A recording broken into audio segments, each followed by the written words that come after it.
Pendant qu'il s'est trouvé dans les territoires de Sakanya le week-end dernier, le gouverneur de la province du Haut-Katanga, Jean-Claude Kazembe Musonda, qu'accompagnait une forte délégation et voulant poser les jalons d'une nouvelle économie à travers toute sa juridiction, comme celui qui propulse vers le retour au travail de la terre, a déniché dans ce territoire un espace où sera implanté le village agricole, un projet qu'il a personnellement initié et devant s'étendre sur l'ensemble de la province du Haut-Katanga, et qui a reçu la bénédiction du chef de l'État, Joseph Kabila Kabange. Notons que le terrain est déjà déblayé. Une bonne manière de donner du travail à la population et de l'amener à l'indépendance alimentaire. Comme ces jours, selon les instructions que nous avons reçues du chef de l'État, mettre la population au travail. Et la meilleure façon de mettre la population au travail, c'est en faire des patrons. Et un patron, comme même dans la 7 ans, à l'époque des seigneurs, un patron, c'est celui qui avait une concession, une possession de terre. C'est celui-là qu'on appelait les seigneurs à l'époque. Nous voulons que nos frères puissent devenir leurs propres patrons sur leur terre. Et c'est pourquoi nous sommes venus dénicher cet endroit pour en faire un autre village agricole. Et nous voyons que l'engouement de la population est total. Ils sont même pressés de commencer. Donc voilà comment nous voulons mettre la population au travail, faire des patrons, chacun avec sa concession, chacun avec son terrain qu'il va cultiver. 800 hectares au total seront cultivés dans ce site du territoire de Sakanya, comme le témoigne le ministre provincial de l'Agriculture, Mme Odette Mwewa Beya. De ce côté-ci, nous avons 1600 hectares. Nous avons 4000 mètres en profondeur, mais le long de la route, on a aussi 4000. Donc en divisant ces 1600 hectares, nous pourrons cultiver au moins 800 hectares.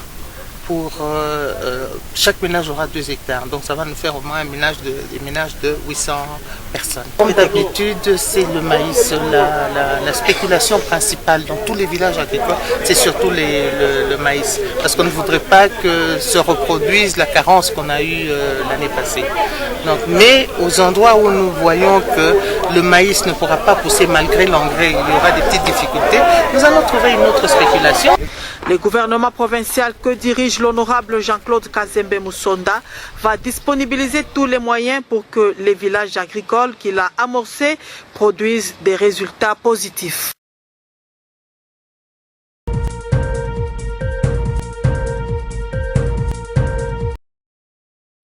C'est un pari gagné le lundi dernier par le gouverneur de la province du Haut-Katanga, Jean-Claude Kazembe Musonda. La société zambienne d'électricité ZESCO vient finalement de rétablir le courant électrique à Kasenga, Pweto, Mokambo et Sakanya.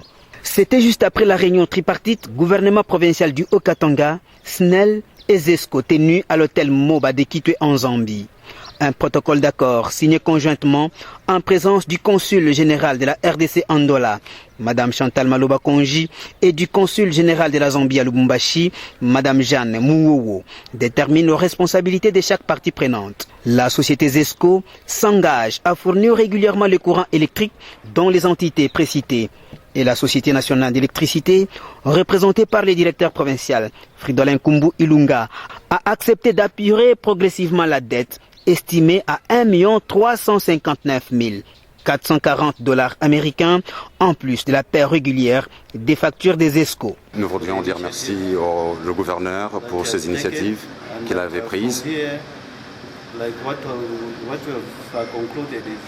Et ce qui a été résolu, c'est que nous allons continuer à faire le suivi sur les questions qui restent pendantes, telles qu'avec la SNEL, et s'est rassuré que les questions ont été résolues. Il n'y a jamais eu de problèmes qui peuvent rester éternellement.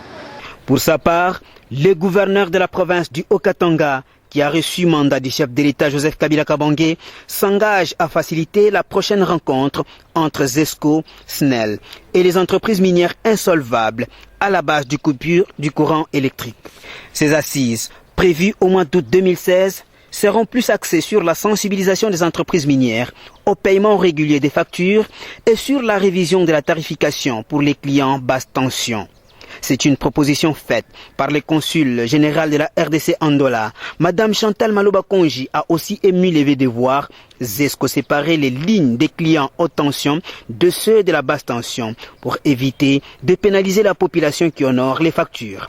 Le ministre provincial de l'énergie n'a pas tari des mots pour faire voir aux Zambiens qu'ils ont tout intérêt d'intensifier la coopération avec leurs frères congolais avec qui ils partagent les mêmes dialectes malgré les frontières imaginaires fixées par les colonisateurs. Nous sommes un peuple dans deux nations différentes, a souligné Nazem Nazembe. À titre de rappel, cela fait 3 mois que Mokambo, Sakanya, Kasenga et Pweto étaient plongés dans les noirs. Le rétablissement du courant électrique dans ces entités du Haut-Katanga traduit la ferme volonté du chef de l'État Joseph Kabila Kabange et de son représentant dans les Haut-Katanga, Jean-Claude Kazembe Musonda, d'améliorer les vécus quotidiens de la population. Nous avons reçu la compréhension de la société ZESCO pour qu'on puisse rétablir le courant à Mokambo, à Sakanya, à Kasenga et à Pweto. Et pendant que nous parlons, ces choses faites, à Kasenga, les gens sont en train de jubiler, de se réjouir parce que le courant est rétabli. Et bientôt, on va rétablir à Mokambo et à Sakanya. À Pweto aussi, c'est déjà fait. Donc, je crois que la mission a réussi. Nous remercions nos frères zambiens pour leur compréhension. Et nous partons vraiment comblés. Nous avons accompli la mission que nous a confiée le chef de l'État.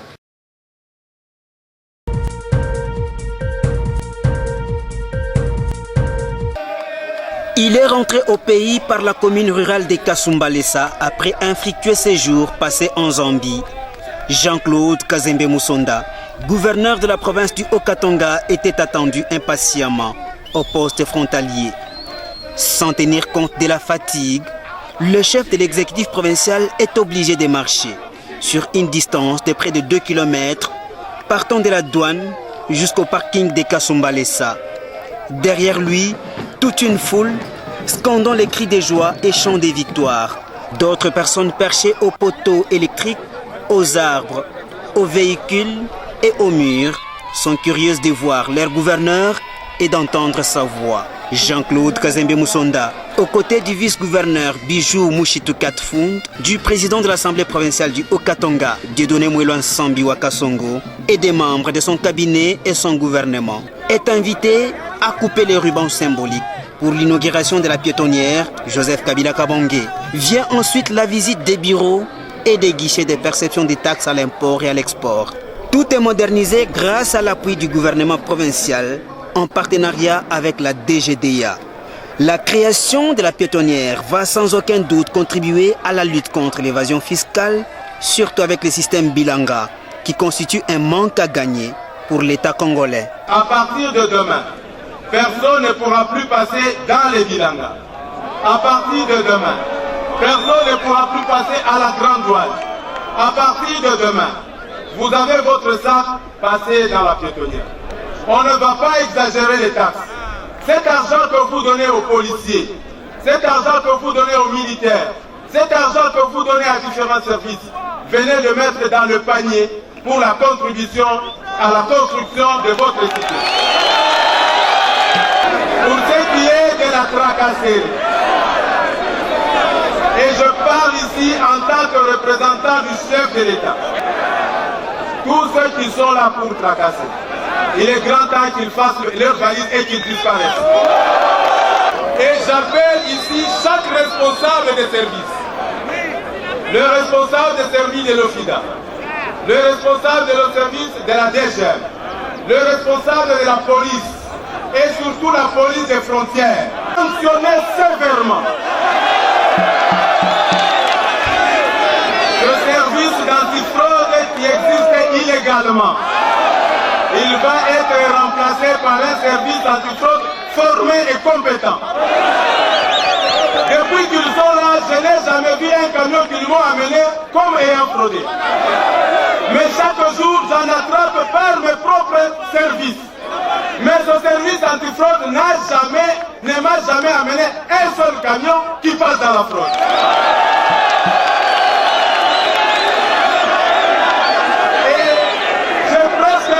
J'ai presque toutes les raisons de croire qu'au lieu d'être un service antifraude, il s'est transformé en service de la fraude.